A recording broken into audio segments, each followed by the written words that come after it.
ঝাল ঝাল মুরগির মাংসের ঝোল খেতে যারা পছন্দ করেন তাদের জন্যই আমার আজকের রেসিপিটি। ঘরে থাকা খুবই সাধারণ মশলা দিয়েই রান্নাটা করব। আশা করছি ভালো লাগবে। ভালো লাগলে চ্যানেলটাকে সাবস্ক্রাইব করে সাথে থাকতে পারেন। ভিডিওটা দেখার শুরুতে একটা লাইক দিয়ে দিবেন। রেগুলার পিস করে দুটো মুরগি আমি কেটে নিয়েছি, ভালোভাবে ধুয়ে পরিষ্কার করে এভাবে স্ট্রেন করে রেখেছিলাম। পানিটা ঝরিয়ে রাখার পর পিসগুলোকে একটা বলে নিয়ে নেব এবং কিছু মশলা দিয়ে ম্যারিনেট করে রাখবো। এজন্য 1.5 টেবিল চামচ আদা রসুনের পেস্ট নিয়ে নিলাম, আর কাঁচামরিচ বাটা নিলাম। 6 থেকে 7টা কাঁচামরিচ বেটে নিয়েছি, আর 1 চা চামচ পরিমাণ শুকনো মরিচের গুঁড়ো নিয়ে নিলাম এবং হলুদ গুঁড়ো আধা চা চামচ। লবণটা পরিমাণ মতো দিয়ে মেখে নিতে হবে ভালোভাবে। প্রতিটা পিসের সাথে যেন মশলাগুলো খুব ভালোভাবে লেগে যায়, এটা কিন্তু খেয়াল করতে হবে। তারপর রেখে দিতে হবে 30 মিনিটের মতো।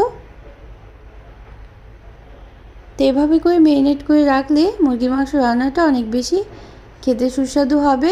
সাদা গোলমরিচের গুঁড়ো দিয়ে দিলাম, যেহেতু আজকে রান্নাটা একটু ঝাল ঝাল করে করব, এই জন্যই কাঁচামরিচ, শুকনো মরিচ আর গোলমরিচের ঝালেই রান্নাটা করে নেব। তো মশলা যোগ করছি এখানে। আধা কাপ পরিমাণ তেল দিয়ে দিলাম, প্রথমে সর্ষে তেল নিয়েছি, আর 1 চা চামচ জিরে, আস্ত জিরে, 1 চা চামচ আস্ত মৌরি এবং আধা চা চামচ কালো সর্ষে দিয়ে দিলাম ফোড়নে। এবং শুকনো মশলা হিসেবে দারচিনি, এলাচ আর তেজপাতা দিয়েছি, দুটো শুকনো মরিচ এবং সামান্য পরিমাণ জায়ফল আর জয়িত্রী ফুল দিয়ে দিয়েছি। এখন এই মশলাগুলো তেলের মধ্যে কিছুটা সময় নেড়ে নিলেই দেখা যাবে খুব সুন্দর একটা ঘ্রাণ চলে আসবে। এরপর আমরা ম্যারিনেট করে রাখা মুরগির মাংসগুলো দিয়ে দেব, আর তার আগে শুকনো মশলাও কিন্তু দিতে হবে। তো শুকনো মশলা হিসেবে যথারীতি প্রথমে পেঁয়াজ কুচি দিয়ে দিলাম এবং হলুদ গুঁড়ো, জিরে গুঁড়ো, ধনে গুঁড়ো এবং শুকনো মরিচের গুঁড়ো দিয়ে দেব। তো পেঁয়াজ কুচির মধ্যে পেঁয়াজ পাতার যে সাদা অংশটা সেটা আমি দিয়েছি। এভাবে করে দিলে মুরগির মাংসের ঝোলটা কিন্তু খুব সুন্দর গাঢ় হয়ে যাবে। আর দুটো মিডিয়াম সাইজের টমেটো কুচি করে নিয়েছিলাম, সেটাও দিয়ে দেব। টমেটো কুচি দিয়ে টমেটোটা খুব ভালোভাবে তেলের মধ্যে ভেজে নিতে হবে। তাতে কি হবে, মশলাটা খুব সুন্দর গাঢ় হবে এবং রান্নাটাও খেতে অনেক সুস্বাদু হবে। মুরগির মাংস তো প্রতিদিনই আমরা রান্না করি, তবে একটু যদি অন্যভাবে রান্না করে নেওয়া যায় তাহলে কিন্তু খেতে অনেক বেশি ভালো লাগবে। তো আমার রেসিপি ভালো লাগলে লাইক করতে পারেন আর শেয়ার করতে পারেন ফ্রেন্ডস অ্যান্ড ফ্যামিলির সাথে, এবং কমেন্ট করতে পারেন কেমন লাগলো তা জানিয়ে।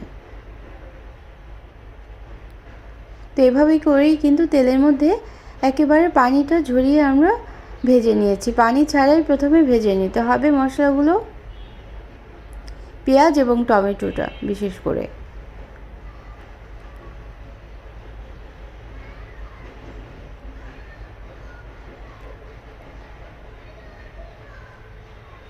তারপর শুকনো মশলাগুলো যোগ করতে হবে।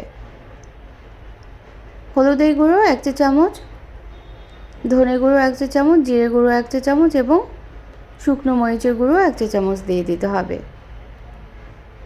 এই অল্প কিছু মশলা যোগ করলেই কিন্তু রান্নাটা অনেক বেশি সুস্বাদু হতে পারে। তো যারা প্রথম ভিজিট করছেন চ্যানেলটিকে, তারা চাইলে চ্যানেলটিকে সাবস্ক্রাইব করে বেল বাটনটা প্রেস করে অল অপশনটা সিলেক্ট করে রাখতে পারেন, তাহলে নোটিফিকেশন পেয়ে পরবর্তী রান্নাগুলো দেখে নিতে পারবেন। তা এখন আরেকটা কাজ করতে হবে, সেটা হচ্ছে এই মশলার মধ্যেই চিকেনটা খুব ভালোভাবে কষিয়ে নিতে হবে। পানি কিন্তু আগেই দেওয়া যাবে না। আমি কিন্তু মশলা কষানোর জন্য কোনো পানি দেইনি। আর আদা রসুনের পেস্ট দিয়ে আমরা ম্যারিনেট করেছিলাম, এই জন্য এখানে আদা রসুনের পেস্ট কিন্তু মশলায় ব্যবহার করা হয়নি।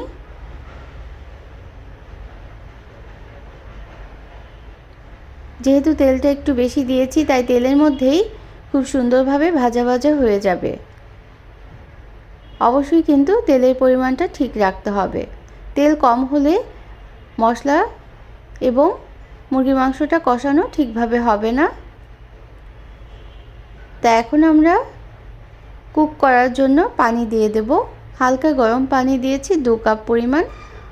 যতটুকু ঝোল খান ঠিক ততটুকুই পানি দিতে হবে। তারপর রান্না করে নিতে হবে। ঢেকে দিয়েছিলাম 20 মিনিট। ঢেকে রাখার পর মাংসগুলো খুব সুন্দরভাবে কিন্তু কুক হয়ে গিয়েছে। তো আমি একটু ঝোল রাখবো, এই জন্যই আর বেশি শুকনো করব না। তো কেমন লাগলো সবাই কিন্তু অবশ্যই জানাতে পারেন। আমি পরিবেশন করে নিচ্ছি। দেখেন ঝোলটা কিন্তু খুব সুন্দর গাঢ় হয়েছে।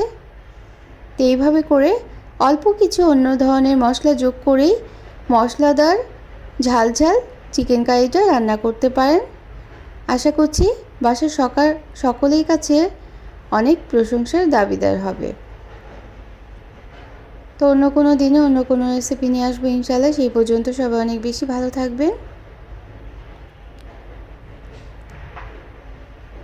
যেহেতু মুরগির মাংসের ঝোল, চাইলে কিন্তু আলুও দিতে পারেন। সেক্ষেত্রে আলুটা কিন্তু অবশ্যই ভেজে যোগ করে দিতে হবে। পরিবেশন করে দেখালাম কারণ ঝোলটা কিন্তু খুব সুন্দর গাঢ় হয়েছে, এই জন্য। অনেকেই মুরগির মাংস ভুনা খেতে পছন্দ করেন, আবার অনেকে ঝোল দিয়ে মুরগির মাংস খেতে পছন্দ করেন। তারা এভাবে করে নিতেই পারেন।